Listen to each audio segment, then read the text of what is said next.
No gélido dia 22 de janeiro de 1869, nasceu Grigori Yefimovich Rasputin, em Pokrovskoye, uma pequena aldeia na Sibéria, Rússia.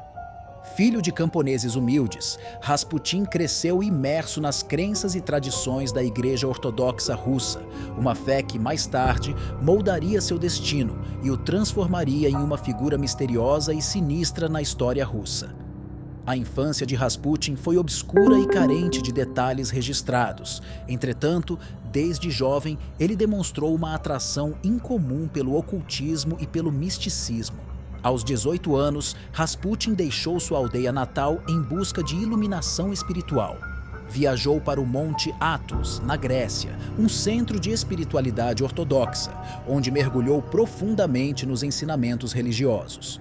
Lá, ele entrou em contato com monges e ascetas, absorvendo conhecimento e práticas que mais tarde o tornariam famoso.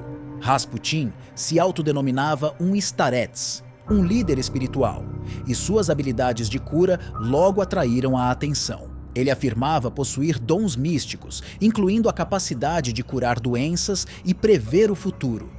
Sua reputação como curandeiro viajou rapidamente pela Rússia, atraindo uma clientela diversificada, incluindo nobres e aristocratas. Em 1905, Rasputin chegou a São Petersburgo, a capital russa, onde sua aura mística encantou muitos, incluindo a família real. O czar Nicolau II e sua esposa, a czarina Alexandra Feodorovna, enfrentavam uma crise pessoal. Seu único filho, Alexei, herdeiro do trono, sofria de hemofilia, uma doença sanguínea grave e potencialmente fatal.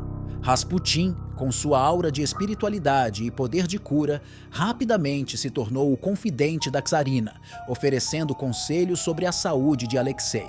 A relação entre Rasputin e a família Romanov gerou controvérsias e escândalos.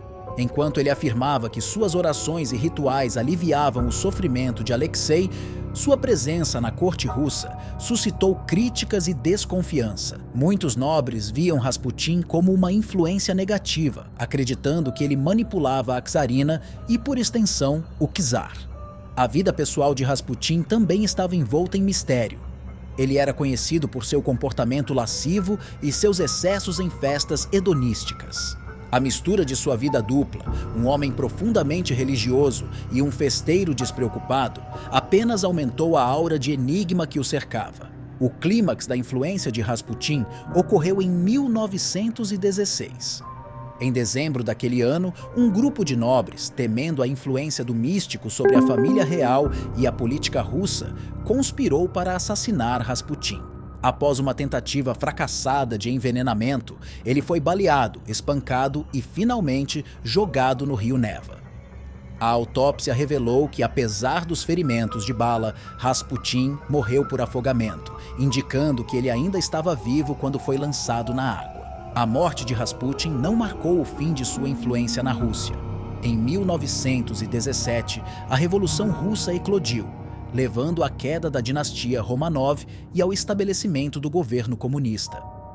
A tragédia da família real e a figura enigmática de Rasputin continuaram a fascinar historiadores, escritores e cineastas, tornando-o uma lenda na história russa. O legado de Rasputin é complexo. Para alguns, ele era um charlatão manipulador, para outros, um santo místico. No entanto, sua influência sobre a família real russa e seu papel durante um dos períodos mais tumultuados da história russa permanecem como um dos mistérios mais intrigantes e duradouros do século XX. Após a Revolução Russa de 1917, o assassinato de Rasputin não impediu a ascensão dos bolcheviques ao poder. A dinastia Romanov foi deposta e a Rússia se transformou em uma república soviética. No entanto, o mito de Rasputin persistiu na imaginação popular russa. Durante o governo soviético, Rasputin foi frequentemente retratado como um exemplo dos excessos e decadência da antiga monarquia russa. Sua vida extravagante e sua relação controversa com a família Romanov foram usadas como símbolo das desigualdades e dos abusos do antigo regime. Além disso, Rasputin tornou-se uma figura recorrente na literatura, teatro e cinema russos. Muitas obras artísticas exploraram sua complexidade, retratando-o ora como um visionário incompreendido, ora como um charlatão manipulador. O mito de Rasputin também foi explorado em obras estrangeiras, especialmente no Ocidente, onde ele é frequentemente retratado como um feiticeiro sinistro e intrigante. Nos últimos anos, os historiadores têm tentado entender melhor a verdadeira natureza de Rasputin e seu impacto na política russa. Algumas teorias sugerem que Rasputin exerceu uma influência significativa sobre a czarina Alexandra, afetando as decisões políticas e exacerbando a instabilidade dentro da corte russa. A figura de Rasputin também foi estudada à luz da história da medicina, especialmente em relação à hemofilia do príncipe Alexei.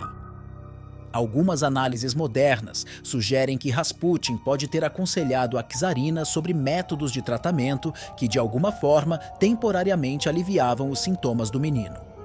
Isso poderia explicar a lealdade obstinada da czarina a Rasputin, apesar das críticas e suspeitas ao seu redor. Em resumo, Grigori Rasputin continua sendo uma das figuras mais intrigantes e misteriosas da história russa. Sua influência na política, sua ligação com a família real e seu impacto duradouro na cultura russa tornam-no um tema fascinante e complexo para estudiosos e curiosos em todo o mundo. E você? Qual sua opinião sobre Grigori Yefimovich Rasputin? Deixe seu comentário, não esqueça de curtir este vídeo e se inscrever no canal Estranha Realidade. Até o próximo vídeo.